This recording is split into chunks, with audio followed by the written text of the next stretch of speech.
नमस्कार दोस्तों।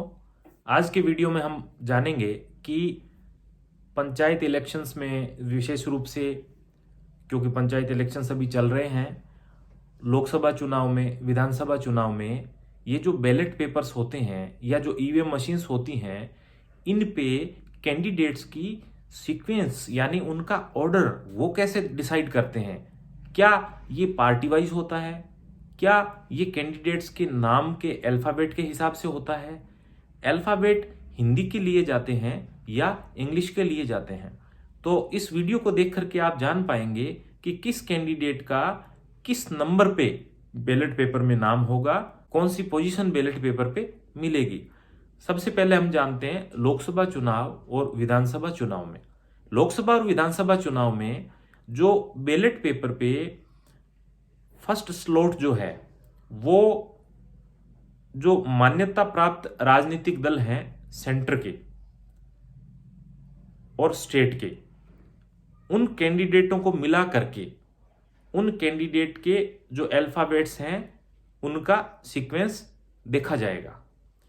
दूसरा स्लॉट इनके बाद में अन्य राजनीतिक पार्टियों का और निर्दलियों का, उन सब को मिला करके और बाकी के जो पोजीशंस पहले फिल हो चुकी हैं राष्ट्रीय राजनीतिक पार्टियों से और राज्य की मान्यता प्राप्त राजनीतिक पार्टियों से, जो स्लॉट फिल हो चुके हैं उनके बाद से शुरू करते हुए बाकी कैंडिडेट्स का स्थान आएगा।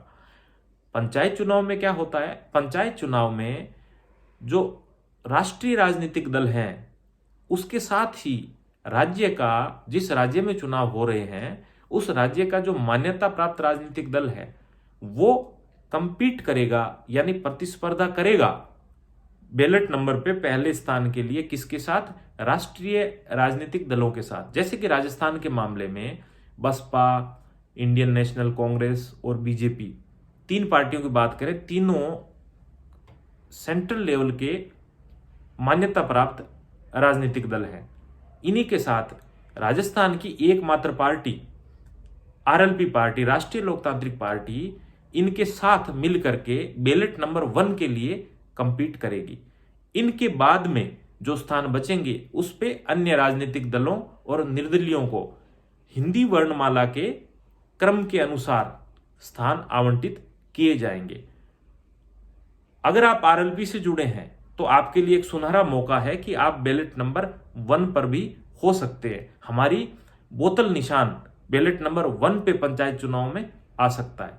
अब हिंदी वर्णमाला का क्रम आप जानिए। सबसे पहले हम स्वर को लेंगे, ए आ ई ई उ से शुरू करते हुए, उसके बाद में कै ख ग घ ड़ और लास्ट तक, ये एक क्रम में, घटते क्रम में सबको लगाएंगे। अब किसी कैंडिडेट का नाम ए अक्षर से शुरू होता है तो उसका स्थान पहले आएगा।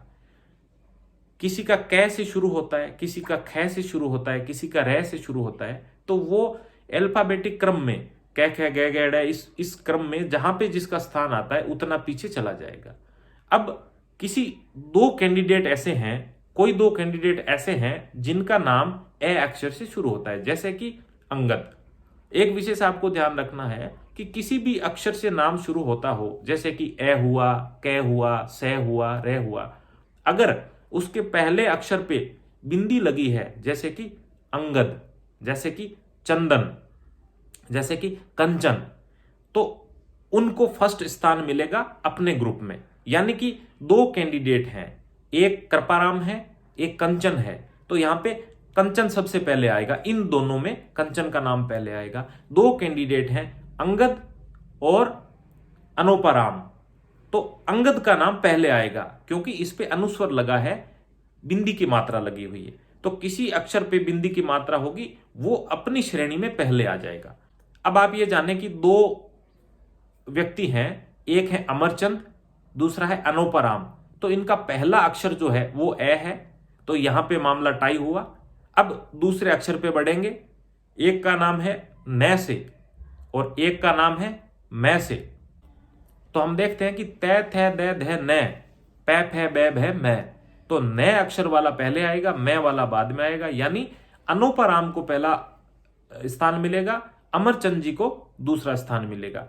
इस तरह से अगर किसी के दो अक्षर भी सेम हो, जैसे कि राम रतन, राम प्रकाश, तो रा सेम है, मैं सेम है, तो इसमें तीसरे अक्षर पे बात चलेगी। एक में है पै और दूसरे में है रे, तो ये पै वाला पहले आएगा। एक ये होता है कि हमें सिर्फ पहला शब्द देखना है, जैसे किसी व्यक्ति का नाम है राम रतन और एक का नाम था राम प्रकाश, ये दोनों सिंगल शब्दों में है, पूरा शब्द बनता है राम प्रकाश राम रतन। अब इनमें से कोई भी व्यक्ति अपने नाम को दो शब्दों में तोड़ ले, जैसे कि राम अलग प्रकाश अलग, तो इसके पहले शब्द में दो ही हैं राम, जो कि राम रतन के साथ कॉमन है। तो राम शब्द खत्म होते होते दोनों कैंडिडेट्स बराबर रहेंगे, और क्योंकि राम शब्द खत्म हो गया है तो राम प्रकाश पहले नंबर पे आएगा, राम रतन दूसरे नंबर पे आएगा। इसका उल्टा करेंगे तो राम और रतन को अलग करते हैं, तो राम नाम होने की वजह से राम रतन का नाम पहले आ जाएगा, और राम के साथ प्रकाश लगने की वजह से राम प्रकाश का नाम बाद में आएगा। अब तीन ऐसे शब्द हैं। अच्छा, इसमें कोई भ्रांति न पाले कि कोई गड़बड़ियां होती हैं, क्योंकि ये ब्लैक एंड व्हाइट में है, पब्लिक डोमेन में है, ये चिपकाया जाता है, सबको सर्कुलेट होता है, तो बाद में भी लोग इसकी कमियां निकाल सकते हैं, इसलिए पूरा ध्यान रखते हैं। लेकिन कहां चूक होने की संभावना है? हिंदी लैंग्वेज की वजह से चूक होने की संभावना बनती है। यही इंग्लिश का मैटर होता तो इंग्लिश हिंदी की तुलना में आसान लैंग्वेज है, तो सरल है, हमें डर रहता है इंग्लिश बोलने का, लेकिन इंग्लिश हिंदी की तुलना में सरल है, वहां पे सीधा A to Z होता है, किसी को कोई कंफ्यूजन नहीं है। अब हिंदी में कहां गड़बड़ होती है, जो मैं तीन शब्द आपको उदाहरण दूंगा कि वो दिखते कैसे हैं और एक्चुअल में वो कैसे होते हैं। जैसे कि क्षमा राम, क्षय अक्षर जो होता है, क्षमा राम हमें लगता है कि ये तो पीछे आएगा, लेकिन ये बनता है कै और सै से। अगर किसी व्यक्ति का नाम है क्षमा राम तो आप उसको पढ़ेंगे कै सै मा राम, कसमा राम। तो जब ऑर्डर देखेंगे तो ये कै वालों से प्रतिस्पर्धा करेगा। दूसरा अक्षर है त्रिलोक चंद, त्रै, त्रै बनता है तै और रै से। जैसे त्रिलोक चंद कोई नाम लिखता है तो उसका तै रै लोक चंद, तरलोक चंद, तै वाले से ये कंपटीशन करेगा। यूं लगता है कि जैसे त्रिलोक तो पीछे आएगा, लेकिन ये आगे आएगा। ये जिसका नाम त्रिलोक से होता है वो सावधानी रखें। मुझे ऐसी जानकारी आई है कि सरपंच के चुनाव में इस तरह की गड़बड़ी एक व्यक्ति के साथ हुई थी, वो उसको चैलेंज भी कर सकता है। तीसरा अक्षर होता है गे, किसी का नाम है ज्ञानचंद, गे बनता है जय और ये से, जय ये। अब किसी व्यक्ति का नाम है ज्ञानचंद तो वो होगा जय ये चंद, तो ये जय वाले से कंपटीशन करेगा। तो वीडियो में आपने जाना कि हिंदी वर्णमाला के अक्षरों से प्रथम अक्षर लेते हैं, प्रथम समान होता है तो दूसरा लेते हैं, दूसरा समान होता है तो तीसरा लेते हैं, तीसरा समान होता है तो चौथा लेते हैं, पूरे शब्द को लेते हैं। अगर पूरा शब्द ही समान है, जैसे कि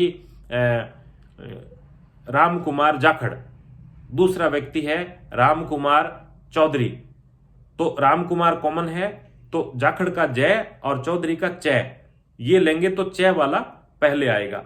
ये तब तक करते रहते हैं कि जब तक एक का निर्णय नहीं हो जाता।